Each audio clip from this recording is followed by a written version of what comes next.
Good evening. Tonight, as I was getting ready to do some music and had some creative endeavors before I went to bed, I thought, now I'm gonna share something. And I believe that we are in a year where exposure is going on. There's a verse that says, judgment begins at the house of God. And we're in 2024 and have already seen in the news things that are going on in churches and pastors. And of course, there's nothing new under the sun. Mankind, as mentioned in some of the previous videos, is weak. And in weakness, he is strong. Is God merciful? Well, you bet he is. We'd be in pretty sorry shape if he wasn't. He wasn't born a baby in a manger to go to the cross, to not be merciful and forgiving. It's pretty amazing when you give thought to that.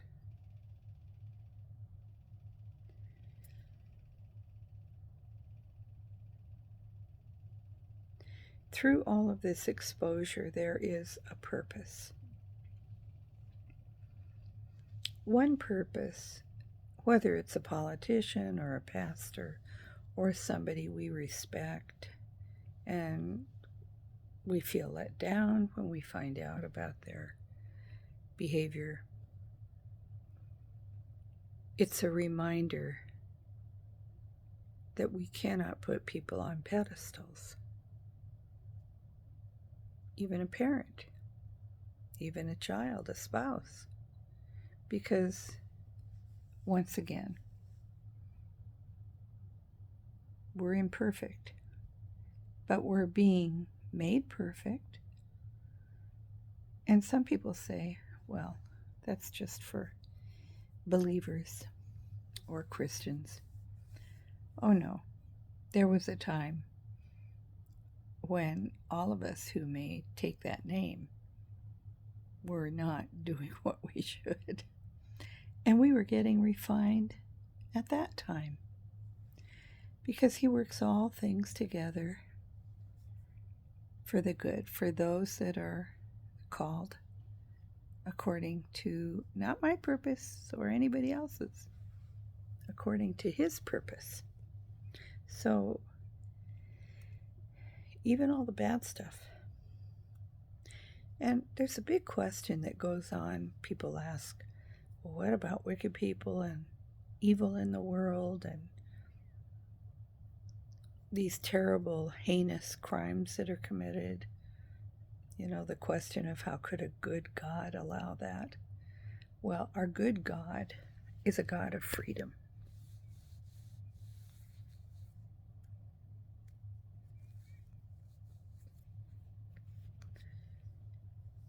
We are given that opportunity of free choice. So, there's another verse where God talks about he's made even the wicked for the day of destruction. I think the tough one is waiting around to see when everyone gives an account. But it's not our timing. And we need to trust God in that. He does say, vengeance is mine, saith the Lord, I will repay. But you know, we want to repay. And we want to see swift judgment. And we're supposed to see things done quickly. That's another wise way of handling, like with the law, that when there is a swift pronouncement made upon things that are evil, people rejoice at that. Not just because they're vindictive, but because there's a need for that inside of every human being. We don't want to see evil put on a pedestal and those who are good mistreated. That makes for a terrible world. And we are seeing that in today's world, where good is called evil and evil is called good. And when it hits someone's personal life, there's a big wake-up call about that truth. So there are things going on that are out of order. And we could say there's nothing new under the sun, but there is a lot said in the New Testament about the day will come when XYZ happens. And there's a laundry list of checking boxes. And we are seeing things that we have not seen in history in the past. So what does that mean? It means we need to look up, for our redemption draws nigh. We need to get it together. You know, we're all terminal. I heard that last night from another person who could die at any time. And we were at a rehab hospital talking to him about life and death. He's a friend. And he had just told somebody that was making some goofy statements, you know, who thought, hey, I've got forever. You don't have forever. We all have the grave. Nobody can beat the grave. And that's what he said to the guy. He said, we're all terminal. Because they were giving him some terminal advice. I'm thinking of other situations like that, but I'm not going to talk about those tonight. It's just that take life seriously. It's no joke. There are many people today that have turned on their friends and families over some opinion or offense. This is a big time of offenses. And of course, there's been so much manipulation to turn loved ones against each other, generations older and younger. The disrespect, and I see it more in some areas than others. I'm so thankful we've got sweet young people down here in general that are very honoring towards Dave and I, and some of our relatives here.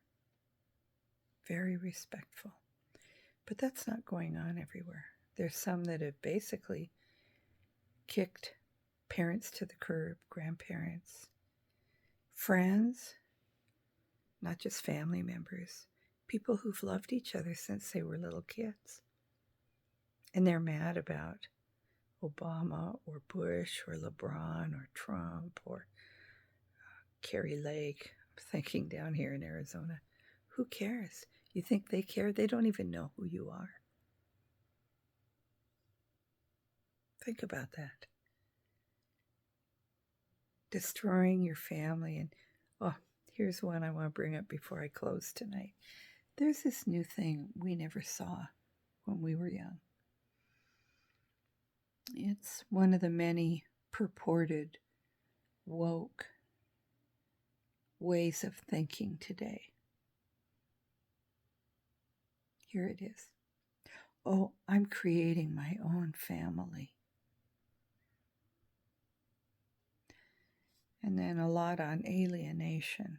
Well, there is alienation, but there's some alienation that's just a con job. You know, you were put in a garden for a reason. I'm comparing that garden to a family. And God had a plan in that family. Now, I am not saying when there are horrific abuses that a person, after they forgive someone, should put themselves at risk around that person. But that's a whole different ballgame than what's going on today. A lot of people are living in their heads. They get stirred up by those that would love to create more and more division, so they stir them up, and then those individuals swallow it. Hook, line, and sinker. Gotcha. I got you stooged. It's so silly. A friend of mine, a week or two ago at Christmas, he did a beautiful Christmas message about forgiving your loved ones. Bury the hatchet. You're losing so much in the family.